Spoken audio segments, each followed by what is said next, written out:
Good morning everyone. स्वागत है आपका मेरे ऑनलाइन क्लास में। मैं डॉक्टर रूपम आज आपके लिए बहुत ही ज़्यादा एक इम्पोर्टेंट टॉपिक को लेकर के आई हूँ, जो आप लोगों के ही डिमांड पर मैंने इसके तैयार किया कर रही हूँ मैं। और ये एक ऐसा इम्पोर्टेंट टॉपिक है कि आप लोगों के लिए ये बहुत ज़्यादा कन्फ्यूज़न पैदा कर रहा था। ये है आपका एनईपी का सिलेबस। एनईपी का सिलेबस जो 4 साल का है, उसमें कई टॉपिक्स ऐसे हैं। सिलेबस को समझना एक बहुत ही ज़्यादा पेचीदा काम है। सिलेबस जो है वो आपके बीबीयू के वेबसाइट पर अवेलेबल है, लेकिन बच्चों को समझ में नहीं आ रहा था। उन लोगों का डिमांड था कि मैम आप उसे समझा दीजिए, तो मैं इस वीडियो के माध्यम से आप लोगों को उस सिलेबस को मैं समझाने की कोशिश करती हूँ। आप वीडियो में शुरू से लेकर अंत तक बने रहेंगे। और उससे पहले आज 17 नवंबर है, आज छठ पूजा का नहान खान है, तो उसका मैं आपको सबसे पहले छठ पूजा की बहुत बहुत बधाई देती हूँ। और चलिए देखते हैं कि आपको आपके एनईपी में क्या क्या पढ़ना है। ठीक है बच्चों, देखिए ये है सेमेस्टर 1 का सिलेबस। सेमेस्टर 1 में आपको क्या क्या पढ़ना है वो सबसे पहले देखिए। यहाँ पर AEC 1 में आपको सबसे पहले जो है यहाँ पर पढ़ना है, आपको ये मैंडेटरी होगा, आपको इंग्लिश पढ़ना है। VAC 1 में आपको अंडरस्टैंडिंग इंडिया को पढ़ना है। VAC 2 यहाँ पर 2 VAC होगा, और इसमें आपको health, wellness, yoga, education and sports and fitting को पढ़ना है। ठीक है बच्चों, उसके बाद देखिए आ रहा है SEC 1 ETP एंटरप्रेन्योरशिप, ये आपको पढ़ना है। और उसके बाद है MDC 1 में Hindi, English, tribal language, sociology, history, psychology etcetera. आप इसको देख रहे होंगे तो लगेगा कितना सारा पढ़ना है। बिल्कुल नहीं बच्चों, ये इसमें से किसी भी एक सब्जेक्ट को आपको चूज़ करना है। Hindi, English, tribal language, sociology, history, ठीक है ना, साइकोलॉजी में से कोई भी एक लैंग्वेज जो कॉमर्स का नहीं होगा उसे आपको चूज़ करना है। उसके ये 4 सब्जेक्ट तो ऊपर का हो गया। नीचे हम लोग आते हैं, एक आपको माइनर पेपर पढ़ना है जिसको MN 1 में बिजनेस ऑर्गेनाइजेशन एंड मैनेजमेंट ये है। और MJ 1 में आपको पढ़ना है, माने ये मेजर पेपर हो गया, फिनेंशियल अकाउंटिंग। ठीक है बच्चों, ये सेमेस्टर 1 का सिलेबस आपको इस तरह से इट इज़ आप लोग अपने कॉपी में नोट कर लीजिए, और यही आपका सिलेबस रहेगा। और इस सिलेबस का डिटेल आपको मिल जाएगा BBU के वेबसाइट पर, वहाँ से आप डाउनलोड कर लेंगे, नहीं तो आपके टीचर्स आपको अवेलेबल करवा देंगे आपके व्हाट्सएप ग्रुप में।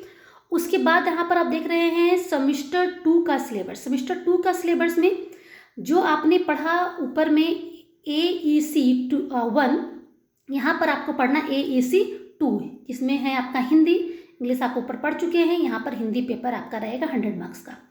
उसके बाद आप देख रहे हैं SEC 2 में आपको पढ़ना है साइबर डिफेंस, स्टॉक या फिर स्टॉक मार्केट ऑपरेशन। ये दोनों में से कोई एक सब्जेक्ट जो आपको कॉलेज डिसाइड करके देगी वो आप लेंगे। उसके बाद है MDC 2 में आप कोई भी एनी वन लेंगे। एनी वन मतलब कि जो आप 1 में MDC 1 किए थे ना, इंग्लिश, हिंदी, ट्राइबल लैंग्वेज, तो उसमें से किसी भी एक को आप यहाँ पर MDC 2 में रखोगे। ठीक है बच्चों, अब इसके बाद सेमेस्टर 1 और सेमेस्टर 2 और सेमेस्टर 3, ठीक है ना, और सेमेस्टर 4, यस, इस यहाँ पर आपको 6 सब्जेक्ट्स को पढ़ना है। तो यहाँ पर सेमेस्टर 2 का 3 सब्जेक्ट हो चुका है, और 3 आपको यहाँ पर मिलने वाला है, देख सकते हैं यहाँ पे।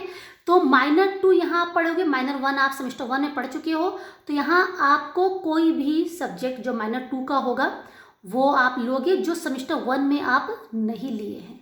ठीक है ना, मेरी बातों के ऊपर ध्यान देंगे कि जो सेमेस्टर 1 में आप जो सब्जेक्ट नहीं रखे थे वो सब्जेक्ट आप माइनर 2 में रखोगे। माइनर 2 का लिस्ट भी आपको बिनवा भावे के वेबसाइट पर मिल जाएगा, नहीं तो आप इस वीडियो के में जो डिस्क्रिप्शन बॉक्स है वहाँ पर भी मैं आपको डाल दूँगी। ठीक है ना। और उसके बाद है MJ 1 और 1 आप पढ़ चुके हो सेमेस्टर 1 में, तो उसी तरह से सीक्वेंस आगे बढ़ता चला जाएगा बच्चों। तो MJ2 में आपको पढ़ना है बिजनेस लॉ, और MJ3 यहाँ पर 2 मेजर पेपर आपका होगा, तो 3 में आपको पढ़ना है कॉर्पोरेट अकाउंट। ठीक है, उसी तरह से हम लोग आते हैं थोड़ा सा धीरे धीरे करके नीचे की ओर। तो यहाँ आपके लिए है सेमेस्टर 3 का सिलेबस। सेमेस्टर 3 के सिलेबस में AEC 3 आपको यहाँ पढ़ना है। 1 और 2 हो चुका है। 3 में आपको इंग्लिश, हिंदी और खोटा तीनों में से कोई एक सब्जेक्ट को आप चूज़ करोगे 100 मार्क्स के लिए। फिर उसके बाद है SEC 3, यहाँ आपको पढ़ना है इसके अंदर digital education and disaster management. तो डिजिटल एजुकेशन जो भी आपको आपका कॉलेज प्रोवाइड करेगा, जिसका एजुकेशन प्रोवाइड कर रहा है, वो आप इसको चूज़ करेंगे, ज़्यादा आपके लिए बेटर होगा। उसके बाद है MDC 3। तो MDC 3 में वही है आपका NE1 जो आप यहाँ पर देख पा रहे थे ना सेमेस्टर 1 में। मैं की बार उसको लिखे हैं, बार बार नहीं लिखे हैं। तो MDC 1 में आप English, Hindi, tribal language, sociology, history, psychology, तो इसमें से कोई भी एक सब्जेक्ट को आप यहाँ पर MDC 3 में आप चूज़ कर सकते हैं। उसके बाद देखिए आ रहा है MN3 मतलब माइनर पेपर है। यहाँ पर आपको GST पढ़ना है। GST चूँकि अभी सेमेस्टर 1 और सेमेस्टर 3 का जो सेमेस्टर है वो चल रहा है सभी कॉलेजेस में, तो ये ज़्यादा दोनों सब्जेक्ट ज़्यादा मतलब दोनों सेमेस्टर ज़्यादा इम्पोर्टेंट है। तो इनका सिलेबस काफ़ी मतलब विजिबल है आपके सामने, और भी धीरे धीरे जैसे आपका सेमेस्टर आगे बढ़ता चला जाएगा वैसे वैसे और भी बातें क्लियर होती चली जाएंगी। उसके बाद देखिए 2 मेजर पेपर आपको यहाँ भी मिलने वाला है, MJ4 और MJ5, जिसमें आप MJ4 में बिजनेस स्टैटिक्स पढ़ेंगे और MJ5 में कॉर्पोरेट लॉ पढ़ेंगे। तो ये आपका सेमेस्टर 3 का सिलेबस आप यहाँ पर ले सकते हैं। वीडियो को पॉज करके आप इसका स्क्रीनशॉट ले लीजिए या फिर अपने कॉपी में नोट कर लीजिए। सॉरी, थोड़ा सा सर्दी हो रही है, खांसी हो रही है, तो कोई बात नहीं, चलिए आगे बढ़ते हैं। उसके बाद है आपका सिलेबस नेक्स्ट हम लोग आते हैं नेक्स्ट सेमेस्टर में, सेमेस्टर 4 में। सेमेस्टर 4 में आपको क्या पढ़ना है? तो ACE 3 आपको पढ़ना है। इंग्लिश, हिंदी, खोटा कोई भी एक ले लोगे, जो आप सेमेस्टर 4 में आप रखोगे वही आपको लेना होगा यहाँ पर। फिर उसके बाद है VAC 2 में आपको पढ़ना है इन्वायरमेंट स्टडी। ठीक है ना, इन्वायरमेंट स्टडी जो आपका माइनर पेपर होगा। माइनर पेपर में आपको यहाँ पर कॉलेज चूज़ करके बतलाएगी, या फिर आप भी चूज़ कर सकते हो, लेकिन कॉलेज में जिसकी पढ़ाई होगी वो चूज़ करना ज़्यादा आपके लिए बेटर होगा। इधर उधर भटकना नहीं होगा आपके क्वेश्चंस के लिए और स्टडी मटेरियल्स के लिए। और उसके बाद है MJ6 में ये मेजर पेपर हो जाता है बच्चों। तो यहाँ आप पढ़ोगे एंटरप्रेन्योरशिप डेवलपमेंट MJ6 में। 5 तक आप ऊपर पढ़ चुके हो सेमेस्टर 3 में, ठीक है ना। उसके बाद चलिए आते थोड़ा सा इस सिलसिला में आगे बढ़ रहे हैं। फिर MJ7 और MJ8, यहाँ पर इस सेमेस्टर में आपको 3 मेजर पेपर पढ़ना है। जो MJ7 है एडवांस फिनेंशियल अकाउंटिंग, और MJ8 में है industrial relation and labour law. ये आपको सेमेस्टर 4 के अंदर पढ़ना है बच्चों, कोई कन्फ्यूज़न नहीं है। फिर आते हैं हम लोग सेमेस्टर 5। तो इतना दूर तो हम लोग खैर ज़्यादा नहीं, धीरे धीरे जैसे पहुँचेंगे वहाँ तक हम लोग देख भी लेंगे, लेकिन कोई बात नहीं। सेमेस्टर 5 हम लोग देख लेते हैं। सेमेस्टर 5 में क्या है, यहाँ पर कोई भी आपका AEC या VAC वगैरह कोई पेपर से एक पेपर यहाँ पर नहीं मिलेगा आपको। यहाँ पर आपको सिर्फ मेजर पेपर और माइनर पेपर ही मिलेगा। तो यहाँ इस सिलसिले में आगे बढ़ते हुए आप जब सेमेस्टर 5 में पहुँच जाओगे तो आप माइनर पेपर में पढ़ोगे बिजनेस को। मेजर पेपर 9 में, वीडियो थोड़ा सा क्लियर नहीं आ रहा था, अभी आ रहा है। तो मेजर पेपर 9 में आप पढ़ोगे fundamental and financial management. MJ paper 10 में आप पढ़ोगे ऑडिटिंग, और MJ पेपर 11 में पढ़ोगे HRM means human resource management. यहाँ पर एक आपका टॉपिक बढ़ जाएगा IAP का मतलब कि फील्ड वर्क। आपको एक डिजर्टेशन आपको करना है, कोई टॉपिक आपको दिया जाएगा, उसका फील्ड वर्क करोगे और उससे रिलेटेड क्वेश्चन पूछे जाएंगे। जब 5 में आएगा तब वो सोचना आ जाता है, अभी कुछ नहीं।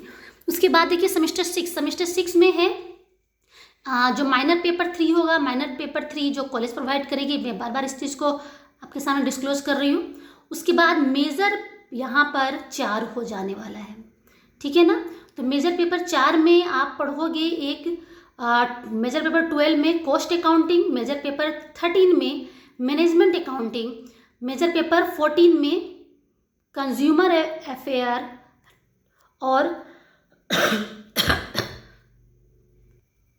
मेजर पेपर 15 में इन्वेस्टमेंट मैनेजमेंट, ठीक है ना बच्चों।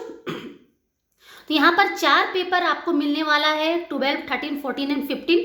तो यहाँ आप cost management, cost accounting, management accounting, consumer affair और इन्वेस्टमेंट मैनेजमेंट, तो ये आपका 6 सेमेस्टर का सिलेबस है। 2 सेमेस्टर का सिलेबस और आपको आगे मिलेगा, क्योंकि अभी मैं आपको सिलेबस नहीं बता रही हूँ, क्योंकि आप खुद भी महसूस कर रहे होंगे और जो देखने में आ रहा है फ्रिक्वेंटली कि सिलेबस में काफ़ी ज़्यादा चेंजिंग हो रही है लगातार। तो हो सकता है कि ये सिलेबस जो आप लोग को बताया गया वो भी कांस्टेंट रहे या ना रहे, ये पता नहीं है। तो सबसे पहले हम लोग यहाँ पर अभी क्या करंट सिचुएशन के हिसाब से मैं आपको प्रोवाइड कर रही हूँ ये वाला सिलेबस। तो आई होप आपके लिए यूज़फुल होगा। और बच्चों एक बात ध्यान रखना है कि इस चैनल में आप बने हुए रहेंगे और यहाँ पर आपको हम कई क्लासेस भी प्रोवाइड करेंगे, और इसलिए इस चैनल को आप सब्सक्राइब करके बने हुए रहिए। मैं कोशिश करूँगी कि मैं आपको ज़्यादा से ज़्यादा मटेरियल इस चैनल के माध्यम से प्रोवाइड कर सकूँ, ठीक है बच्चों। और आज के लिए बस इतना ही। Thank you.